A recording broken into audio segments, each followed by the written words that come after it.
Tenho o prazer de estar, nesse momento, apresentando alguma coisa da nossa jornada pessoal enquanto brasileiro e judeu na cultura contemporânea e, inclusive, fiz questão de me colocar ao lado do quadro do rabino Isaac Abuabi da Fonseca, que, na altura de 1560 e poucos, no Recife, escreveu os 2 primeiros livros em hebraico editados sobre a Kabbalah.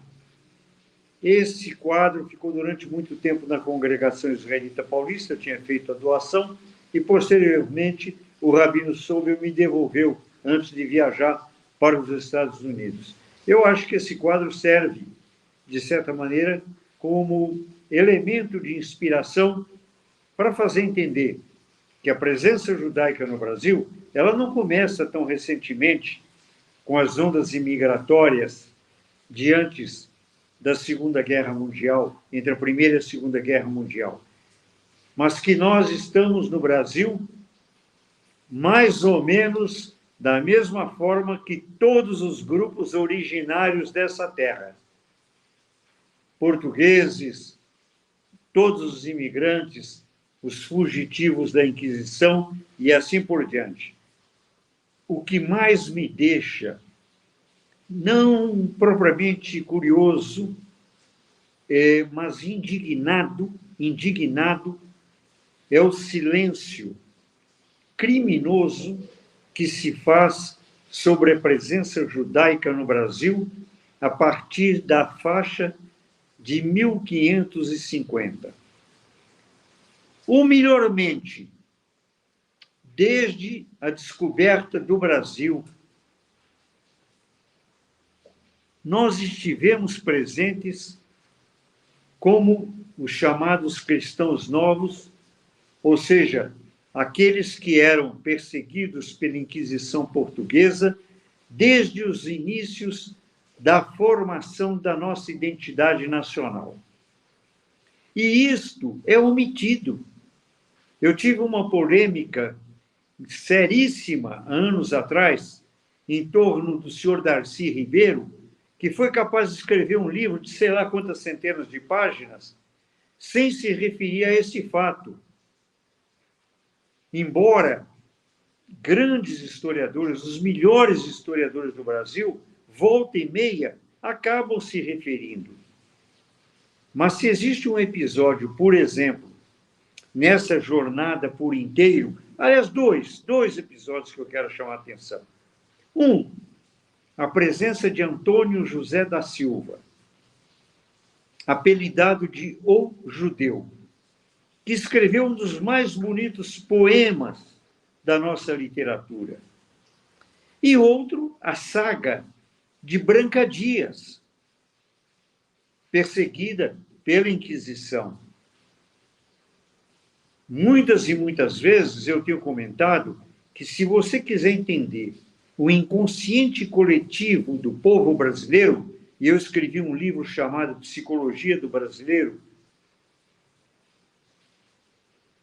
a respeito dessa questão, como é o nosso inconsciente coletivo, ele é silvícola, ele é indígena, ele é negro, ele é português, ele é um melting pot de todos os povos, mas ele é profundamente judaico. Tanto é que uma pesquisa que nós fizemos alguns anos atrás mostra que no Brasil o filosemitismo, ou seja, a simpatia pelo judaísmo, é muito enraizada, profundamente enraizada. Existe um antissemitismo, que nós conhecemos todos, as raízes e variáveis desse crime e desse sacrilégio criminoso, selvagem, que é o antissemitismo, que, aliás, a judeofobia, e eu estou convicto disso como psicólogo, é uma doença não só do afeto, da emoção, mas também uma lesão de caráter. porque, na minha opinião, está profundamente ligado a um conceito de gangsterismo, porque atrás de todo antissemitismo existe uma jogada de bandidagem de interesse econômico. Mas voltando ao filosemitismo, você procura no sobrenome dos descendentes dos judeus, dos portugueses no Brasil, dos espanhóis no Brasil, dos italianos no Brasil, você vai encontrar raízes judaicas as mais profundas, inclusive nos costumes, inúmeros costumes. Tem pessoas que acreditam que são em Pernambuco, no Nordeste, mas não é verdade. Em Minas Gerais, meu pai e minha mãe, eles vieram de Ostróvia, uma pequena cidade do interior da Polônia. E meu pai foi trabalhar em Juiz de Fora. E ele foi para lá por quê? Porque disseram para ele que lá existia a estrada real que tinha sido trilhada já pelos judeus. São essas raízes que nós temos que compreender para que quando alguém diz, vocês, judeus, que a gente responda, não, senhor. Nós, brasileiros, de raiz, de cultura, de religião judaica. O antissemitismo, hoje, e quando nós falamos hoje, é de algumas décadas para cá, ele se fortaleceu, evidentemente, com a monstruosidade teratológica do nazismo, que é uma forma avançada de gangsterismo. Começa com o nazismo, com o nazifascismo, com tudo o que aconteceu na Segunda Guerra Mundial, mas posteriormente, através de Stalin, que no conflito com Trotsky, Lev Davidovich, Bronstein, já disse, Stalin tem muito de fascismo antissemita. Isso se enraizou numa certa forma de esquerdismo mórbido e doentio.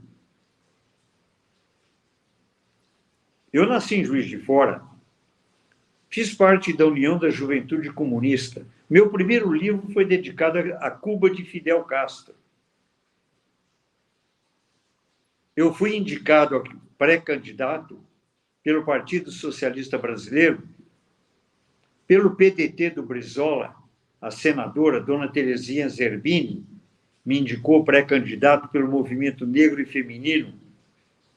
Mas, infelizmente, uma parte da esquerda, e não só brasileira, mas mundial, está hoje impregnada daquilo que o Engels dizia: o antissemitismo é o socialismo dos imbecis.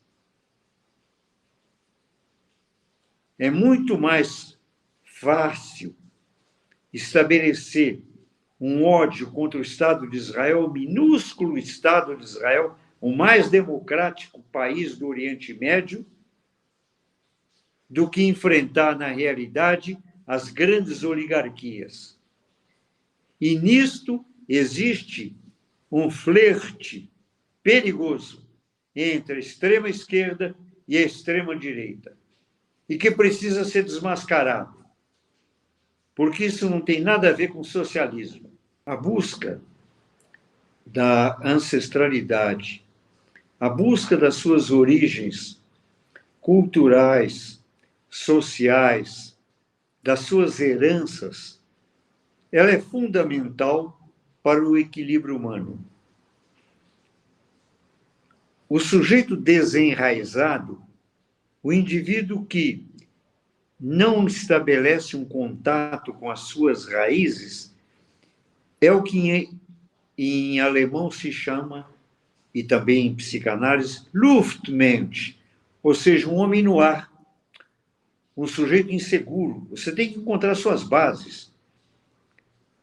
Quando eu me lembro da minha infância em Juiz de Fora, em Minas Gerais, na casa do meu pai e da minha mãe, a minha mãe era uma poeta em Yiddish, Fanny Goldberg, a Biblioteca Talmud Torá de São Paulo.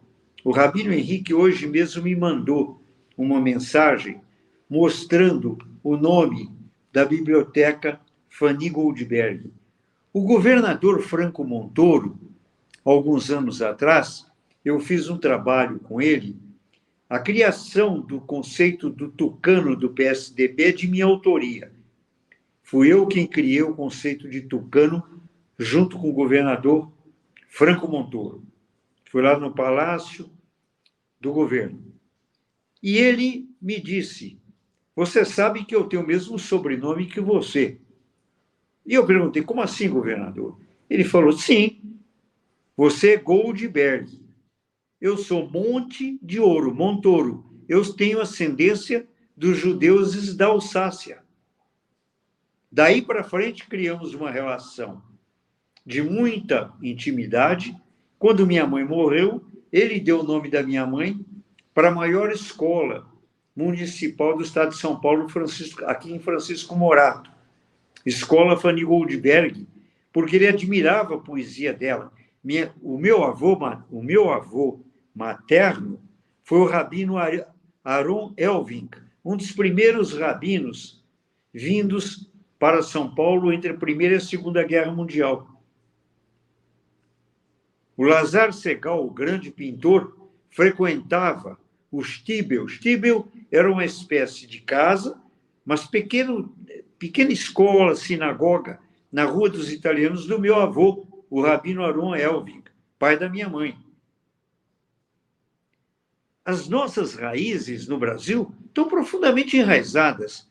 Eu fico muito triste quando eu percebo que o número de não-judeus hoje, principalmente evangélicos, é muito maior interessado nessas raízes judaicas do que muito jovem judeu que fica meio acovardado com esse antissemitismo soez, esse antissemitismo infame, que chega a comparar o Estado de Israel ao que existe de mais obscurantista no mundo. Nós temos que ter orgulho disso, profundo orgulho. Durante muitos e muitos anos, o meu percurso e a minha jornada, como psicólogo, como advogado, no Brasil, fora do Brasil, com centenas de livros publicados, tem sido permanentemente, sem fazer nenhuma concessão, deixar muito claro que só é um bom judeu o brasileiro que se assume na sua dupla condição, exatamente como é um bom brasileiro, aquele que é um bom católico e é um bom brasileiro, um bom budista e um bom brasileiro. A integridade que conjuga todos os elementos da sua formação. Eu, quando penso, e olha que eu nasci em Juiz de Fora, cidade caipira do interior, onde o número de judeus era 20, 30 famílias de judeus. Mas quando eu penso em Yiddish. Tanto é que quando eu fiz o primeiro trabalho sobre Freud, foi exatamente um ensaio e um doutoramento que acabou me levando a dar aula como professor convidado em Stanford, que foi sobre Freud e o judaísmo. Eu que sou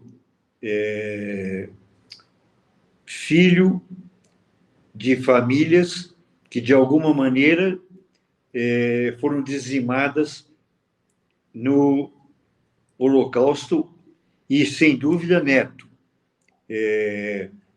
A mãe do meu pai e a família do meu pai. A família da minha mãe veio para o Brasil. A família do meu pai foi toda morta em Auschwitz e Majdanek. Eu não tenho dúvida nenhuma, eu entrei com um processo. Aliás, amanhã eu vou gravar uma entrevista para a Rádio Bandeirantes a respeito dessa questão. Eu entrei alguns anos atrás com um processo contra a cidade de Oberammergau, na Alemanha, onde era feita uma encenação da Paixão de Cristo antissemita. E a Igreja Católica do Brasil apoiou a minha posição.